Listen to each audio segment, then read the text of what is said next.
নারী নির্যাতন রোধে ও নারীদের ন্যায় বিচার পাইয়ে দেওয়ার লক্ষ্যে রাজ্যের 10টি গ্রাম পঞ্চায়েতে নারী আদালত তৈরির সিদ্ধান্ত নিয়েছে রাজ্য সরকার। সেই কর্মসূচির অঙ্গ হিসেবে সাবরু মহকুমা সাতচাঁদ আরটি ব্লকের বিকে পল্লী গ্রাম পঞ্চায়েতে গঠিত হল 9 সদস্যদের নারী আদালত।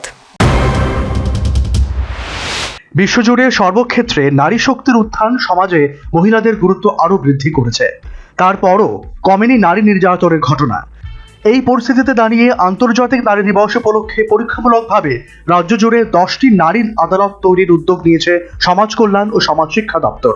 কেন্দ্রের মিশন শক্তির অন্তর্গত সম্বল প্রকল্পের মাধ্যমে মহিলাদের জন্য সুলভ ও সাশ্রয়ী বিচার ব্যবস্থা নিশ্চিত করতে এই নারী আদালতগুলি গ্রাম পঞ্চায়েত পর্যায়ে হয়রানি, গার্হস্থ্য সহিংসতা এবং অধিকার থেকে বঞ্চিত করার ঘটনার মতো ছোটখাটো বিবাদের নিষ্পত্তিতে সহায়ক হবে। পাশাপাশি নারী বিচারক ও নারী কর্মীদের দ্বারা পরিচালিত এই আদালত অধিকার ও সামাজিক সুবিধার বিষয়ে মহিলাদের মধ্যে সচেতনতা বৃদ্ধিরও কাজ করবে। কোনো রকম আইনি ফি ও খরচ ছাড়াই নারীদের পারিবারিক সমস্যাগুলোর দ্রুত সমাধান ও নিষ্পত্তির লক্ষ্যে কাজ করারই কথা নারী আদালতের। সমাজ কল্যাণ ও সমাজ শিক্ষা দপ্তরের পক্ষ থেকে পুরো দক্ষিণ ত্রিপুরা জেলার মধ্যে সাবরু মহকুমার সাতচাঁদ আরটি ব্লকের অন্তর্গত বিকে পল্লী গ্রাম পঞ্চায়েতটিকে নারী আদালত তৈরির জন্য বাছাই করা হয়েছে। তারই অঙ্গ হিসেবে শনিবার দুপুরে সাতচাঁদ আরটি ব্লকের শিশু উন্নয়ন প্রকল্পের অধিকর্তা সপ্তদেবা দে, বিকে পল্লী গ্রাম পঞ্চায়েতের প্রধান মিনতি দাস ও পঞ্চায়েতের ইনচার্জ তনুশ্রী মল্ল সহ অন্যান্য নেতৃত্বের উপস্থিতিতে 9 সদস্যের নারী আদালত গঠন করা হয়েছে। সম্পূর্ণ মহিলাদের দ্বারা পরিচালিত এই আদালত নারীদের পূর্ণ মর্যাদার মধ্যে দিয়ে ন্যায় বিচার পাইয়ে দেওয়ার পাশাপাশি নারী সশক্তিকরণের কাজ করবে বলেই জানালেন সিডিপিও সপ্তদীপা দে। জানালেন আদালতের কার্য পদ্ধতির কথা।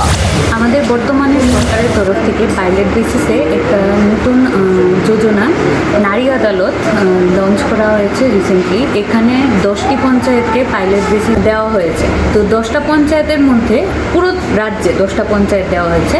10টা পঞ্চায়েতের মধ্যে আমাদের যে সাতচাঁদ ব্লক আছে এখানে একটা পঞ্চায়েতে সিলেক্ট হয়েছে, এটা হলো বিবেকানন্দ পল্লী। পুরো দক্ষিণ জেলাতে একটাই সিলেক্ট হয়েছে। তো পাইলট বেসিসে এটা চলছে, হয়তো সামনের বছর বা সামনের 1-2 বছরের মধ্যে সবগুলি পঞ্চায়েতেই এটা করা হবে। তো 9 জন মহিলা ন্যায় সখী হিসেবে থাকবেন।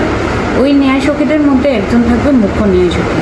এই নারী আদালতের মধ্যে এটা হবে একটা নন স্ট্যাচুইটারি বডি, যেখানে মহিলারা নিজেদের ডোমেস্টিক ভায়োলেন্স কেস হোক বা সোশ্যাল ডিসক্রিমিনেশন হোক বা হ্যারাসমেন্ট হোক, নন ক্রিমিনাল যে কোনো কেস নারী আদালতের সামনে তুলে ধরতে পারে এবং নারী আদালত সেই কেসগুলোর সমাধান করবে।